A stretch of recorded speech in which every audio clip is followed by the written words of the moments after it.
आपल्या चॅनलवर सगळ्यांचं अगदी मनापासून स्वागत आहे। तर आजच्या व्हिडिओमध्ये मी तुम्हाला सांगणार आहे गोपद्मव्रत म्हणजे नेमकं काय असतं, हे गोपद्मव्रत कधीपासून सुरू करायचं असतं, त्याचबरोबर गोपद्मव्रत कसं करायचं आहे आणि विशेष म्हणजे गोपद्मव्रत करण्यासाठी कोणताही उपवास करावा लागत नाही, त्याला कोणताही नियम नाही, कोणत्याही अटी याला नसतात, कुठलंही पूजन आपल्याला या ठिकाणी करायचं नसतं किंवा कुठल्याच प्रकारचं वाचन पण यासाठी करावं लागत नाही।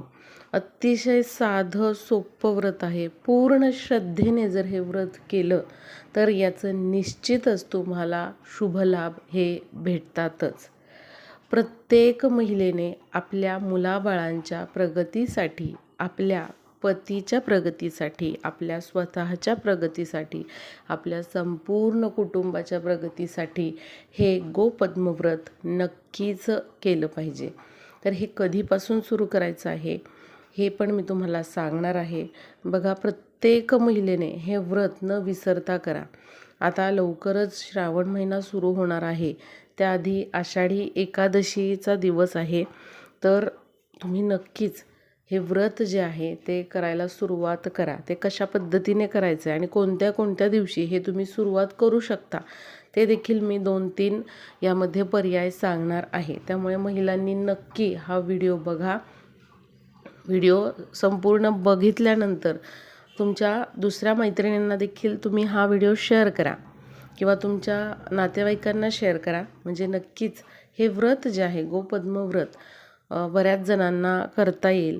बघा, बऱ्याच जणींची अशी इच्छा असते की मला व्रत करायचं आहे, पण लहान मुलांमुळे किंवा नोकरीमुळे किंवा मग इतर काही कारणांमुळे व्रत करता येत नाही, कोणत्याच प्रकारचं व्रत करता येत नाही, कारण खूप जास्त कामाचा ताण असतो। बघा, ज्या महिलांना व्रत करण्याची इच्छा आहे पण काहीतरी शारीरिक त्रासामुळे किंवा आजारपणांमुळे, घरातल्या काही परिस्थितींमुळे किंवा मग मुलाबाळांमुळे, नोकरीमुळे, व्यवसायामुळे शक्य होत नाही, त्यांनी हे गोपद्मव्रत करायला काहीच हरकत नाही। तर बघा, महिलांनी हे व्रत नक्कीच करा। काहीही नियम अटी काही नाही आहे, याला उपवास नाही, फक्त तुम्हाला 1 ते 2 मिनिटं या उपायासाठी किंवा या व्रतासाठी द्यावे लागणार आहेत। तर पहिल्यांदा बघूया गोपद्मव्रत म्हणजे काय। गोपद्म म्हणजे काय?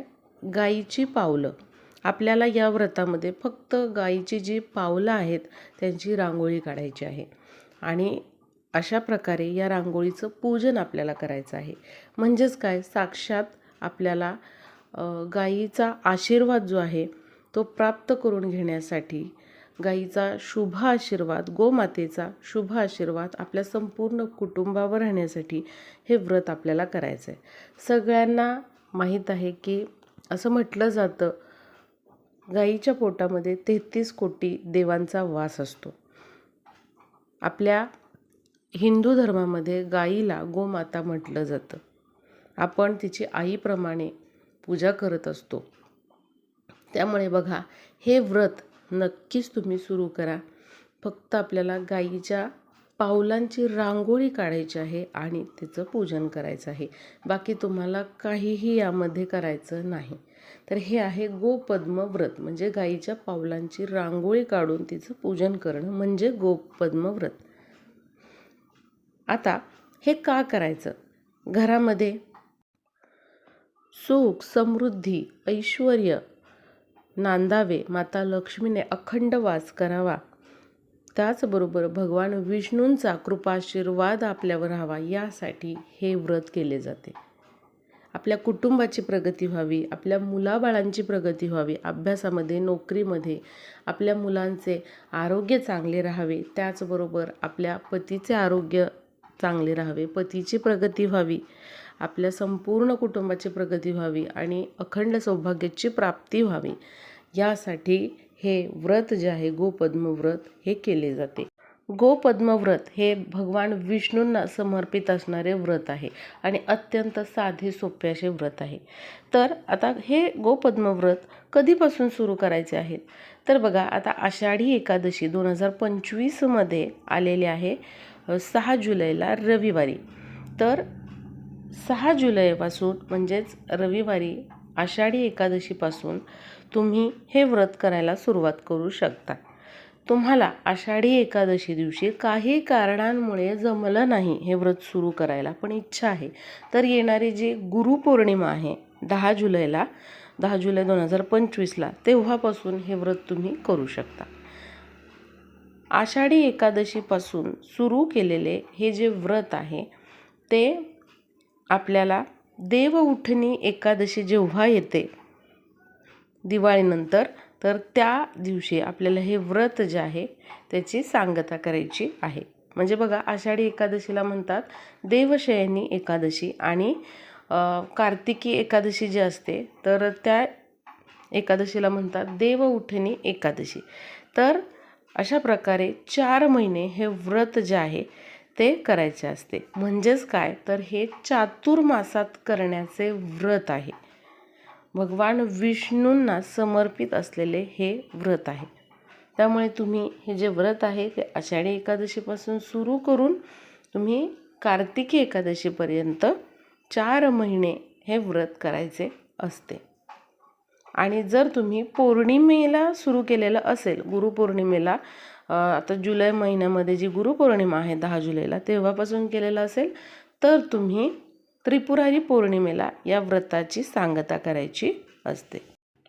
आता ज्यांना संपूर्ण 4 महिने हे व्रत करता येणं शक्य नाही, पण व्रत करण्याची खूप इच्छा आहे, तर त्यांनी श्रावण महिन्यामध्ये ही सेवा किंवा हे जे व्रत आहे गोपद्म व्रत ते करू शकता.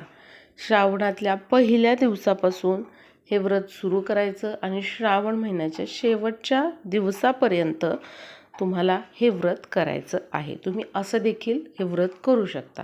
फक्त मनोभावे पहिल्या दिवशी आपल्याला तिथे देवघरासमोर बसून आपला संकल्प जो आहे तो देवांना सांगायचा आहे. मी एवढ्यापासून एवढ्या दिवसापर्यंत हे व्रत करणार आहे आणि तेवढा दिवस तुम्ही हे व्रत करू शकता. शक्य असेल तर संपूर्ण चातुर्मास करा, ते शक्य नाही तर संपूर्ण श्रावण महिना देखील तुम्ही हे व्रत करू शकता. लक्षात घ्या, आपण किती दिवस हे व्रत करतोय याच्यापेक्षा आपण किती श्रद्धेने हे व्रत करतोय याला महत्त्व आहे. भले तुम्ही फक्त श्रावण महिना करा हे व्रत, पण संपूर्ण मनोभावे श्रद्धेने करा. ते व्रत जे आहे ते नक्कीच तुम्हाला शुभ फळप्राप्ती देणार आहे. त्यामुळे बघा, पूर्ण मनोभावे करा, पण अवश्य या चातुर्मासामध्ये तुम्ही निदान श्रावण महिन्यात तरी हे व्रत करा. शक्य असल्यास संपूर्ण चातुर्मास देखील तुम्ही हे व्रत करू शकता. तर अशा पद्धतीने तुम्ही हे सुरू करू शकता. आता व्रत कसं करायचं ते आपण बघूया.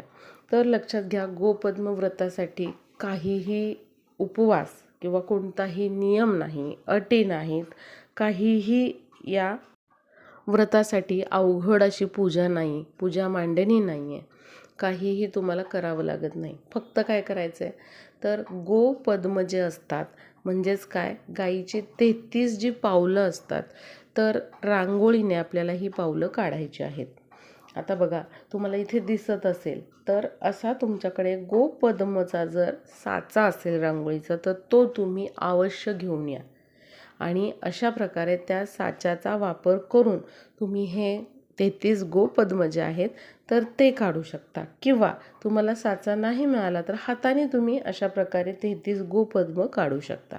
पांढरी रांगोळी वापरलेली असेल तर तुम्ही हळद कुंकू वाहून घ्यायचं आहे प्रत्येक गोपद्मावर आणि अशा प्रकारे तुम्हाला रोज देवघरासमोर ही रांगोळी काढायची आहे. एखादा पाट घ्या तुम्ही, एखादा फरशीचा तुकडा घ्या चालेल, किंवा तिथेच तुम्ही देवघराची जी फरशी आहे समोर तिथे ही रांगोळी काढा. रोज तुम्हाला देवपूजा करताना आधी दिवा लावून घ्यायचा, त्यानंतर बघा अशा प्रकारे गोपद्माचा जो साचा आहे तो वापरा किंवा हाताने गोपद्माची रांगोळी काढा त्यावर हळद कुंकू वाहून घ्या. एखादं फूल असेल तर ते अर्पण करा. एखादा दिवा तिथे आपल्याला लावायचा आहे, प्रज्वलित करायचा आहे. अशा प्रकारे तुम्हाला हे गोपद्मव्रत करायचं आहे. पहिल्या दिवशी तुम्हाला संकल्प करायचा आहे की तुम्ही हे व्रत का करणार आहात किंवा किती दिवस हे व्रत करणार आहात, असं तुम्हाला तिथे संकल्प करायचा आहे. ही रांगोळी काढायची आहे आणि रोज ही रांगोळी काय करायची आहे, तुम्हाला पुसायची आहे, पुन्हा नवीन काढायची आहे. आणि अशा प्रकारे हे गोपद्म जे आहेत ते रोज तुम्हाला अशा प्रकारे रांगोळीने काढायचे आहेत. बस तुम्हाला एवढंच करायचं आहे. धूपदीप तुम्हाला दाखवायचा आहे त्या रांगोळीला. एखादं फूल असेल तर ठेवा, नसेल तर काही हरकत नाही. आणि त्याचबरोबर गाय वासराचा जर साचा असेल रांगोळीचा तर तुम्ही ती पण रांगोळी काढू शकता. नसेल तर फक्त गोपद्म काढणं महत्त्वाचं आहे. असेल तुमच्याकडे वेळ किंवा साचा तर तुम्ही गाय वासराची देखील रांगोळी काढू शकता. बस तुम्हाला एवढंच करायचं आहे. पण व्रत हे अत्यंत प्रभावी आहे. पूर्ण मनोभावे श्रद्धेने हे व्रत केल्यास नक्कीच आपल्याला आपल्या इच्छित कार्यामध्ये सफलता मिळते. आता हे व्रत तुम्ही देवघरासमोर देखील असं करू शकता. म्हणजे रांगोळी जी आहे ती देवघरासमोर पण काढू शकता किंवा तुळशीसमोर तुम्ही तुळशीचं पूजन करून तुळशीसमोर जरी तुम्ही अशा प्रकारे गोपद्मव्रताची ही रांगोळी रोज काढली तरीही चालेल. पण पहिल्या दिवशी जिथे तुम्ही गोपद्माची रांगोळी काढणार आहात किंवा जिथे हे व्रत सुरू करणार आहात तिथेच तुम्हाला संपूर्ण व्रत करताना रांगोळी काढायची आहे. जर तुम्ही तुळशीसमोर करणार असाल हे व्रत तर तुम्ही तुळशीसमोरच ही गोपद्माची रांगोळी जी आहे ती रोज काढायची आहे. पूर्ण चातुर्मास तुम्ही करणार आहात की फक्त श्रावण महिना करणार आहात हे देखील तुम्ही संकल्पामध्ये तिथे सांगायचं आहे आणि तेवढे दिवस अशी रांगोळी काढायची आहे. आता हे व्रत करत असताना तुम्ही तिथे बसून ही रांगोळी काढल्यानंतर ओम नमो भगवते वासुदेवाय नमः या मंत्राचा 33 वेळा किंवा 108 वेळा जप करू शकता. त्याचबरोबर तुळशीसाठी तुम्ही अवश्य एक दिवा तिथे तुळशीसमोर किंवा तुळशीच्या मध्ये तुम्ही लावू शकता. त्याचबरोबर गायवासराची मूर्ती जर तुमच्याकडे नसेल तर अवश्य तुम्ही गायवासराची मूर्ती जी आहे तर ती आषाढी एकादशी दिवशी आणा आणि तिची स्थापना तुमच्या देवघरामध्ये करा. त्याचबरोबर तुळशीमध्ये देखील गाय वासरूची मूर्ती ठेवल्याने त्याचे अनेक शुभ परिणाम तुम्हाला पाहायला मिळतात.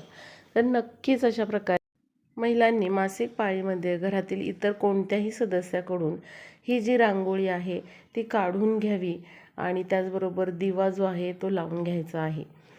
जर सुतक विटाळ असेल तर मात्र तुम्ही ही जी रांगोळी आहे तर ती काढायची नाही. सुतक फिटल्यानंतर तुम्ही पुन्हा हे व्रत आहे तिथून सुरू करू शकता.